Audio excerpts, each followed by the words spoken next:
Backseat Coaches presents WWE brackets S.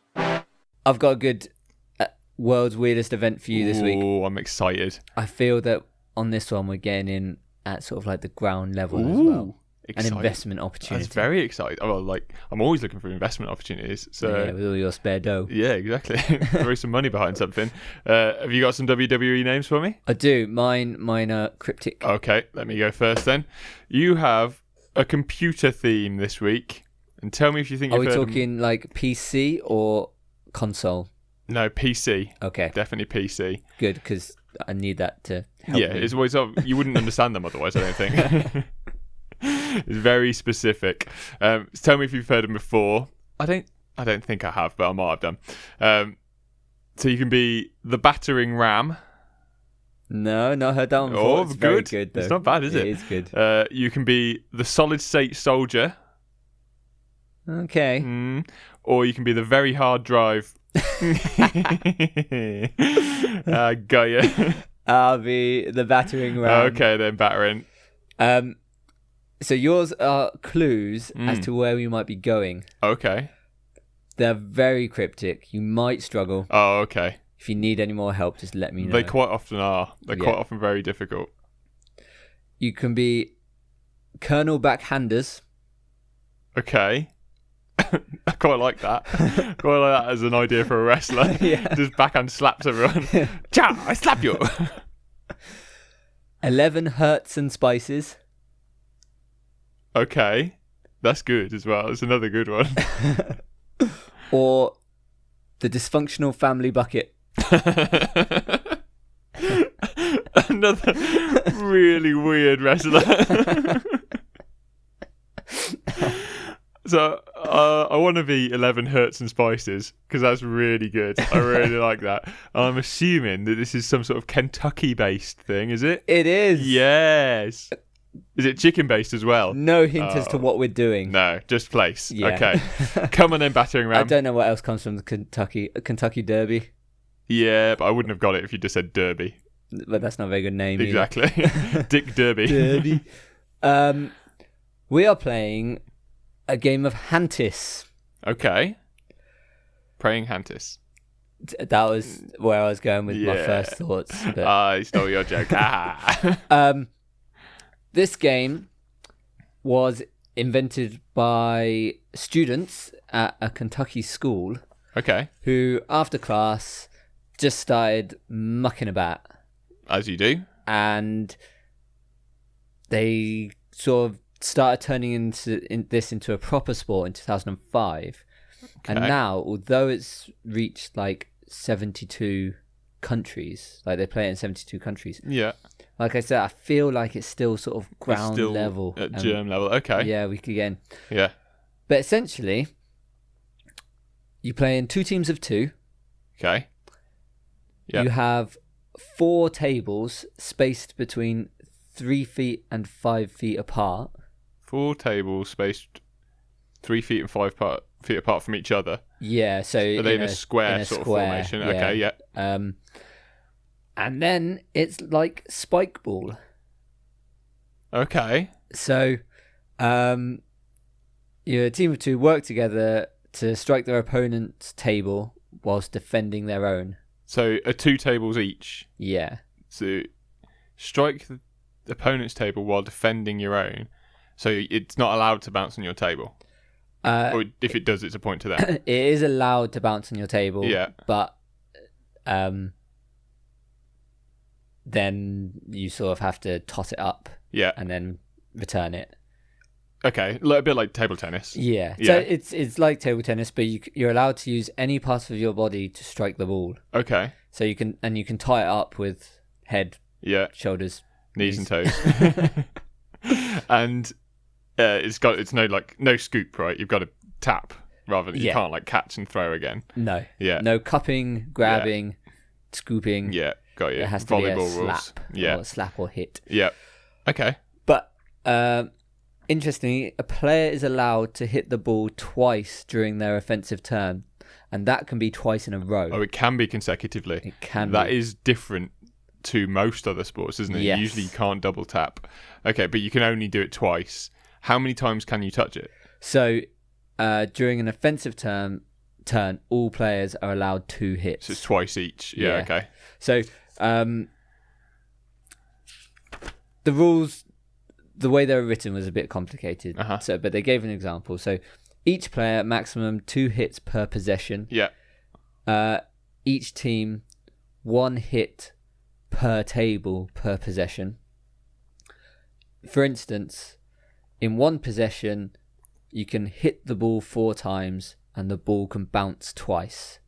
So when it says each team 1 hit per table, it's 1 hit on your own table. On your own tables. Yeah. So if they hit the ball back to you, it hits your table, you can then tap it up, pass it to your own person. They can tap it down onto their own table if they wanted to. I don't know why you'd want to necessarily. So sometimes I watched a couple of videos. Okay. Definitely worth watching. Yeah. They use that tactic to sort of pass the ball between them. So I would hit the ball across to the table that you're close to, and then you tot it up. That would give you like a better angle maybe to tot it up on, maybe. Yeah. Okay. And then because you could also hit it off your own table, so it's closer to their tables. Okay. And then your player might, your partner might smash it. Yeah. Okay. Down. It's just an option, right? You don't have to do it. You don't have to do it. Okay. Because you don't have to stand behind your tables. Yes, you can go in between these. And stuff. Between. Yeah. Once the serve has gone. Yeah. You can go anywhere. Wherever you want. So I did see on some of the videos. A player totted it up to his partner, and it got intercepted. And smashed down. Oh yeah, so there's no sides, is there? Not after the serve. Yeah, so they can intercept your. So you might be trying to pass it. Yeah, that's different to spike ball, isn't it? Because when in spike ball, you're not allowed to do that. No, but in this you can. I believe so. Yeah, that's cool. But then because then the possession turns over effectively, doesn't it? Yes. So if they hit it straight onto your table, you've still got a chance to go and get it. Cool. Yeah. No, I like the sound of that. So, game begins with a serve. Similar to table tennis, ball must strike the server's table first. Okay. And then... And the opponent's table, or it doesn't have to strike their table? It has to strike their table. Okay. So, and it has to come off the back to the person they're serving to. So, you serve 5 times in a row, then your opposition serves 5 times in a row. Okay. And then you get it back again, but the opposite player. Right, yeah. So, you alternate. Yeah. What sort of ball are they playing with? Balls. Is a tennis ball? Yeah. A regulation tennis ball?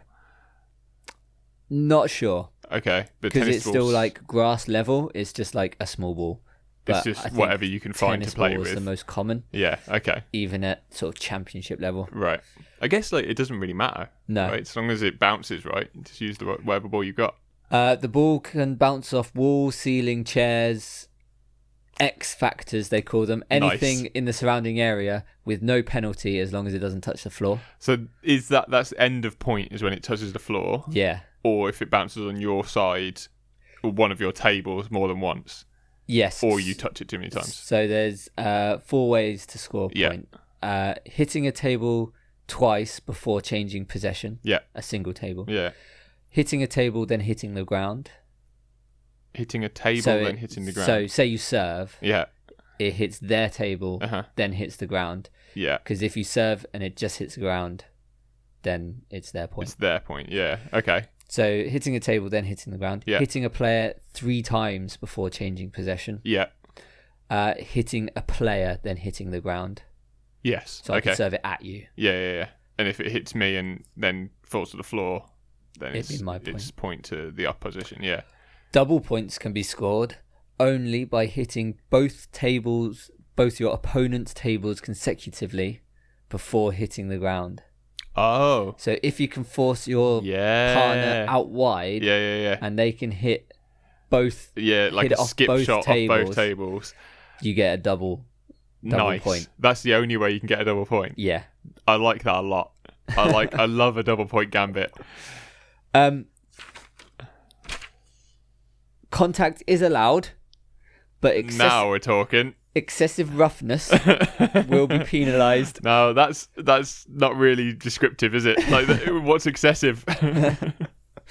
He's give me a wedgie. That's excessive. Oh, I don't know. Not sure.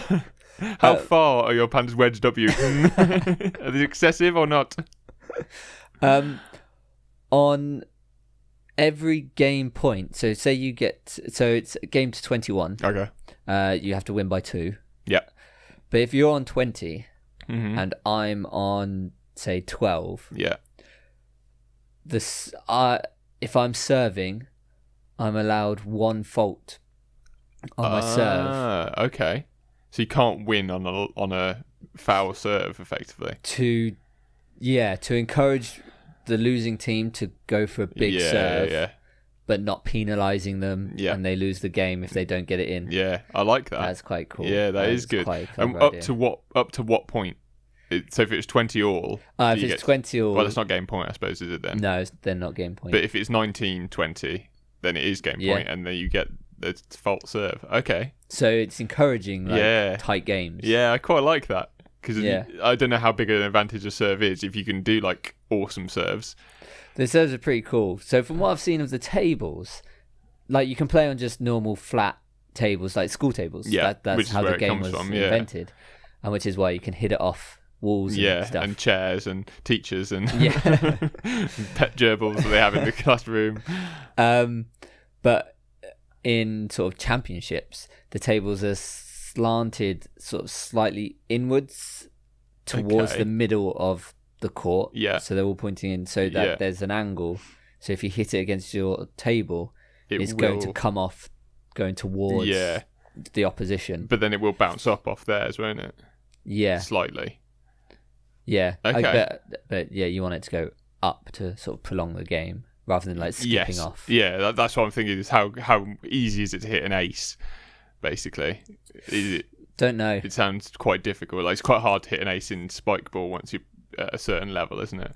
Probably. I think. I'm not at that level. So. No, not me. But from watching people at that spike ball championship, it was pretty hard to hit aces on sort of the better games. They just get it back. And I imagine this is the same. It's taken off pretty well in the US. Mm-hmm. Like the people who invented it really pushed it, mainly just through the internet. Yeah. But they've sent out starter packs, which is just a ball and 4 tables, which is just a ball and like a DVD explaining the rules. This is what to do. I like that. But to loads of schools, and they've got really good feedback. Really? And then now it's played, as I said, across like 72 countries. I'm quite surprised that they got good feedback for sending them a tennis ball. Yeah. It's like, it is like, the idea of it is it's the most simple game to play, surely. You just need some tables, and I guess some space. You need quite a bit of space to play in. But it's very simple. It does sound like a sort of game I would definitely enjoy. Yeah, I was watching the videos and watching it being played on like 3G and sand and stuff. Oh yeah, different surfaces. Some good like diving around and stuff. You know, there's a good chance to vary not only the surface down here, but the surface of the table. Yeah, sandpaper, carpet. Yeah, John McEnroe will love it. Well, I'm very excited to play this. Is there a World Championships? Not that I could see. Oh. There was quite a big tournament sometime in 2010. That's where all the videos I found. I can't play that.